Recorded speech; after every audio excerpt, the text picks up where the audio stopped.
Hey truth seekers, welcome back to the channel. Today we're diving into some wild conspiracies that will make you question everything. So hit that like button, subscribe, and let's get into it.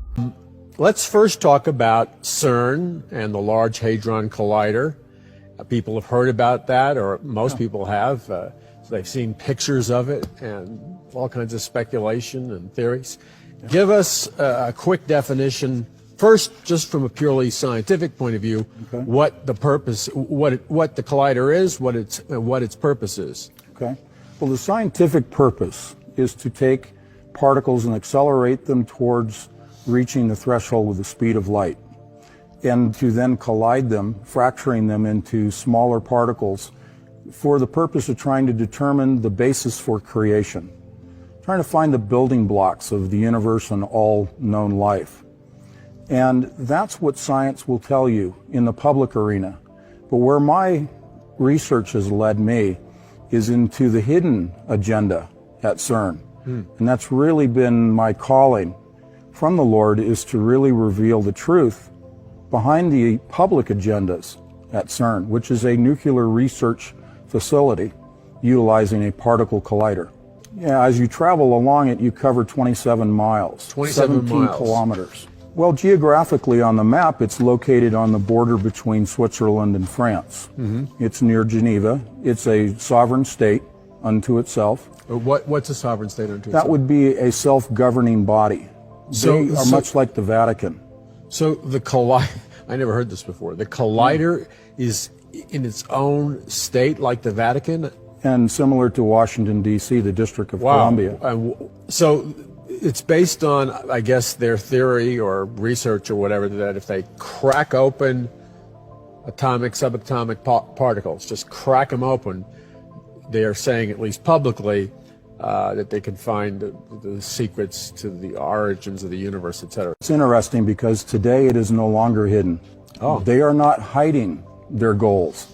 In fact, they're in a pronounced fashion announcing it. Last year, the previous director of the Collider facility announced that their goal, openly, is to open a dimensional gateway to another dimension. You might call it a portal. And when you begin to put that in the context of our everyday reality, that seems absurd.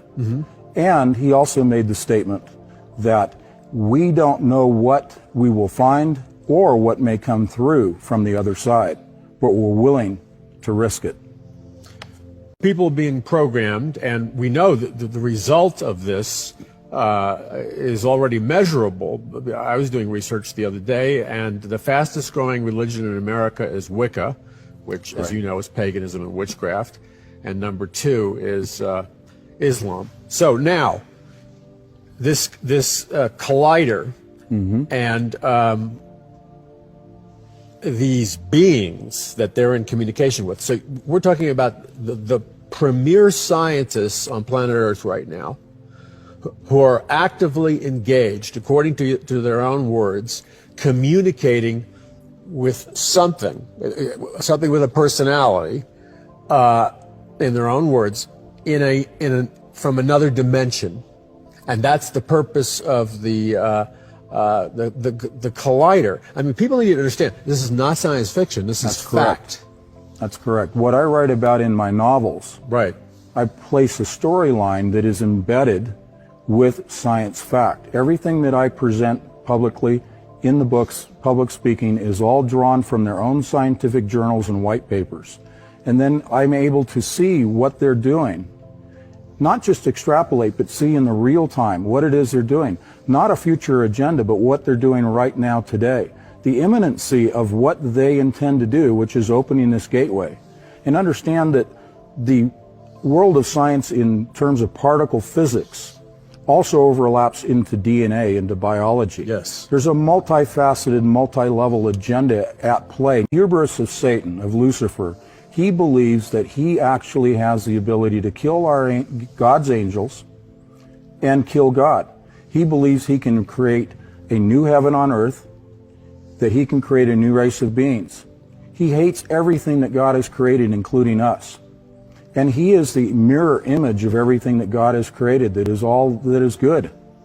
And so if you 180 that, if you flip that over, if you make it a mirror, think of everything that is good in the world that God has created, go to the opposite side, and that's what Satan's goal is, to present his form of life and his form of heaven here on earth using technology. Now I need to make it clear that I don't hold any ill will against the scientists, the researchers, engineers. They are deceived into believing one of the original lies, that ye shall be as gods, that you will have immortality. That's the carrot. That's evidence that you could take to someone who perhaps hasn't been saved and use that as leverage, as inducement, as a way to get them to begin to think critically for themselves. Something that a lot of us have lost because of environmental, because of culture, because of education system, the indoctrination processes we've talked about, have lost that critical analytical process. Yeah, right. That critical thinking skill. It's a skill set. Right. But if you can take the evidence and encourage someone to use their rudimentary abilities to think critically and examine the evidence and perhaps pursue that evidence, which is the purpose of my books, then they can come to a realization themselves that the evidence speaks for itself. Not only the physics that's going on, but the agenda that's driving the physics, because I often say you cannot separate the physical from the spiritual. Right. So to say that science operates in a vacuum is full of hot air. Yeah, right. It's nonsense. Right. So science is definitely, it's alchemy. Yes. Of alchemy. old today. Right. Sorcery. It is sorcery, Right. and it is spiritual, but they're integrated together.